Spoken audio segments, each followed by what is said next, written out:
A produção brasileira de café deve ter mais uma quebra na safra 22-23 e atingir 37 milhões e 900 mil sacas.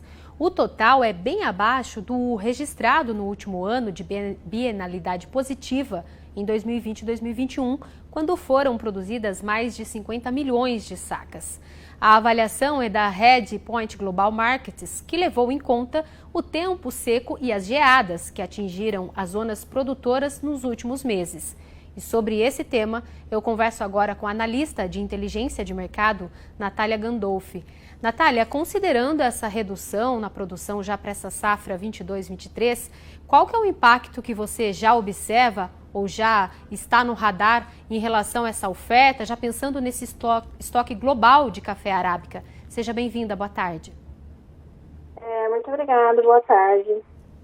Sobre a produção brasileira, estamos vendo uma produção de arábica de 37,9 milhões de sacas e, considerando o impacto do Brasil como principal produtor de arábica, esperamos uma redução de 5% nos estoques finais de arábica e um aperto da relação estoque-uso, que compara a demanda com os estoques finais, que deve cair de 42% no ciclo 2021 para 32% no ciclo 21-22 e 30% no 22-23.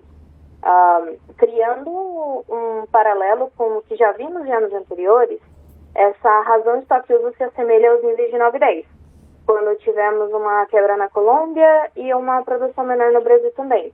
Então, disso vem a relevância do balanço de oferta e demanda nesse ano. Ô, Natália, então em relação, você está trazendo para a gente essa questão dos estoques, né? Como que fica esse cenário? Agora, em relação aos valores, você acredita que esse movimento deve continuar sustentando esses preços? E aí, pensando já mais a médio e longo prazo, até que momento você acha que isso pode acontecer, que o mercado pode sentir isso? Então, essa é uma pergunta muito interessante porque do lado dos fundamentos específicos do mercado de café, temos esse tom altista, né, de suporte dos preços em Nova York, consequentemente nos preços locais também, especialmente com a entre-safra brasileira, né, a diminuição sazonal das exportações brasileiras. Porém, vimos um exemplo muito palpável de como a frente macroeconômica pode frear esse sentimento, né, com a escalada do conflito entre Ucrânia e Rússia. Um dos principais pontos na frente macro está relacionado ao quadro inflacionário, né, que pode acabar corroendo o poder de compra em algumas regiões e pode ameaçar o crescimento da demanda de café, além do impacto do preço no consumidor final. Então, de um lado, a gente tem esses fundamentos que trazem suporte específicos do mercado de café, específicos da oferta e demanda. Porém, a frente macroeconômica ela pode acabar gerando alguma correção no mercado, assim como a gente viu na escalada do conflito entre a Ucrânia e a Rússia. Tá certo, Natália, trazendo para a gente, então, primeiramente a avaliação desses estoques com essa quebra de safra do café para esse ciclo e também, claro, impactando no preço. Agora, avançando um pouco mais no nosso tema, Natália, pensando na outra ponta, que é o consumidor final, você acha que o setor deve repassar esses valores e em quanto tempo isso deve ser repassado? Lembrando que os preços do café moído tiveram alta de mais de 56% nos últimos 12 meses. Você acredita que esse repasse deve acontecer em quanto tempo? Olhando para como os roasters, a indústria de café, né, tem se posicionado no tema, a gente pode esperar repasses ao consumidor final.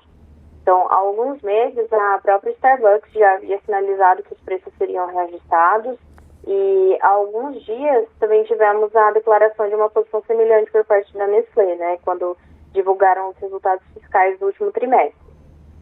Porém, na equação de oferta e demanda, temos que ressaltar que uma possível diminuição no consumo está atrelada também ao poder de compra, né? E regiões que não passarem por destruição do poder de compra devem ter mais resiliência em termos de demanda. Porém, os roasters da indústria têm divulgado aí nos relatórios fiscais, nas coletivas, têm ressaltado essa possibilidade, sim, de repasses para o consumidor, e isso não só no Brasil. Tá certo. Natália Gandolfi trazendo análise para a gente em relação ao mercado e também quebra de safra para a cultura do café. Obrigada, Natália. Boa tarde. Muito obrigada. Boa tarde.